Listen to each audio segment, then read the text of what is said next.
5 hari menjelang Lebaran, harga sembako terpantau melonjak. Bahkan harga beras kembali cetak rekor. Data terbaru panel harga Badan Pangan 17 April 2023, harga beras premium berada di Rp13.650 per kilogram dan beras medium di Rp11.910 per kilogram. Pada pukul 9 pagi tadi, harga premium melesat ke Rp13.860 per kilogram. Kenaikan tertinggi terjadi pada bahan pokok cabai, di mana kenaikan terbesar pada cabai merah besar Rp47.600 per kilogram, disusul cabai merah keriting Rp42.850 per kilogram, dan cabai rawit hijau Rp41.350 per kilogram, dengan kenaikan masing-masing Rp4.850, Rp3.700, dan Rp1.150. Tak hanya pada kelompok cabai, kenaikan juga terjadi pada produk primadona Lebaran yakni daging, di mana daging sapi kualitas 1 menjadi Rp141.200 per kilogram dan daging sapi kualitas 2 Rp131.250 per kilogram dengan kenaikan masing-masing Rp2.150 dan Rp1.600 per kilogram.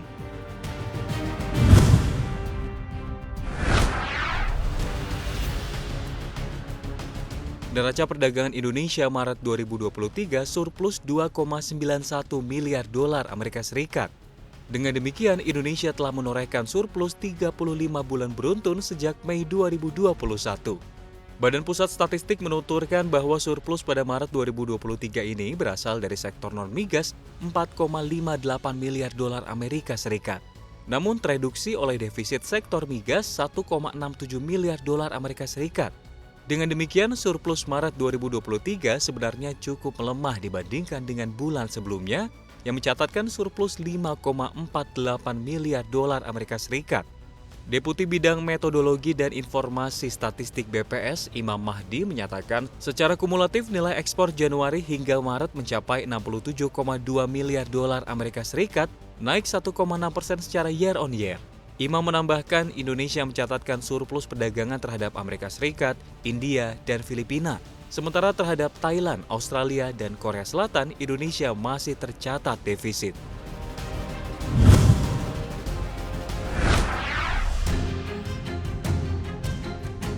Presiden Joko Widodo secara mengejutkan merencanakan penutupan pembangkit listrik yang menggunakan batu bara pada 2025 dalam pameran industri Hannover Messe di Jerman.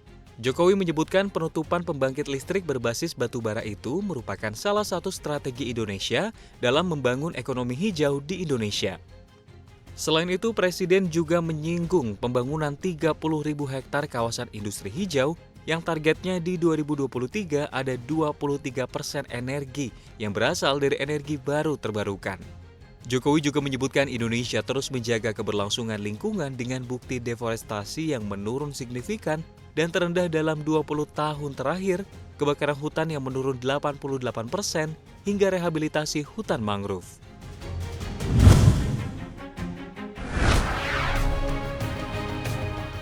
Presiden Joko Widodo berhasil mendapatkan komitmen investasi dalam kunjungan kerjanya ke Hannover, Jerman. Bersama Kanselir Jerman Olaf Scholz, Jokowi menyepakati komitmen investasi sebesar Rp27,9 triliun. Menteri Luar Negeri Retno Marsudi mengungkapkan dalam pertemuan itu, Jokowi dan Scholz turut membahas regulasi Uni Eropa yang menghambat kerjasama ekonomi serta mendesak perjanjian Indonesia-EU cepat diselesaikan. Sementara itu, dalam kerjasama bisnis to bisnis, Retno menyampaikan sudah terbentuk sebanyak 18 kesepakatan yang memiliki nilai kurang lebih Rp27 triliun. Sementara itu, dalam pertemuan dengan para pebisnis, Jokowi berhasil membawa oleh-oleh BASF yang akan berinvestasi sekitar 2,6 miliar dolar Amerika Serikat. Tak hanya itu, Volkswagen akan bekerja sama dengan Eramet dan Kala Group.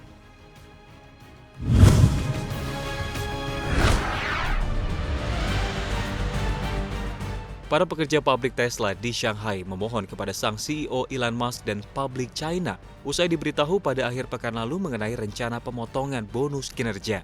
Para pekerja menggunakan akun media sosial pribadi mereka dalam menyampaikan aspirasinya. Postingan dari para pengguna online mulai bermunculan di forum-forum seperti Baidu tiba pada akhir pekan lalu. Beberapa menggunakan Twitter yang dimiliki oleh Musk untuk mengirim tweet ke akun pribadi Elon Musk, ibunya Maya Musk, dan Tesla. Dua orang pekerja menyebutkan kepada Reuters, para pegawai diinformasikan soal pemangkasan bonus pada akhir pekan lalu oleh supervisor mereka. Dua pekerja tersebut menambahkan supervisor Tesla menyebutkan adanya insiden keselamatan ketika menjelaskan soal pemotongan bonus.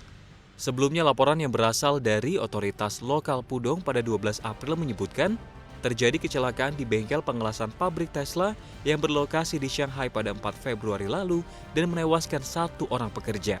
Otoritas Pudong menyebutkan tewasnya pekerja tersebut murni human error bukan dari Tesla.